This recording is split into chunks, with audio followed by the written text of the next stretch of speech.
Sindh assembly में budget तकरीर शुरू होते ही अपोजिशन ने शोर शराबा और नारेबाजी शुरू कर दी। वजीर आला को बजट तकरीर रोकना पड़ गई। अपोजिशन लीडर अली खुर्शीदी का कहना था कि अपोजिशन से बजट पर राय नहीं ली गई।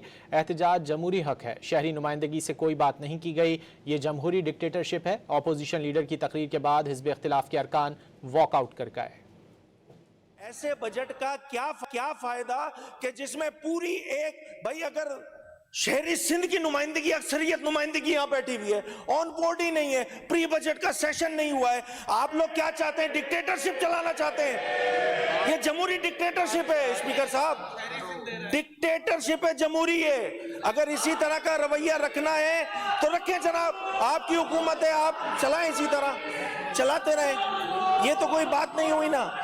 बजट पेश हो रहा है तो सिंध का बजट पेश हो रहा है, आधे नुमाइंदों को ऑन बोर्ड ही नहीं लिया हुआ, जमहूरी रिवायतों का पास नहीं कर रहे हैं। ये कोई तरीका नहीं है स्पीकर साहब।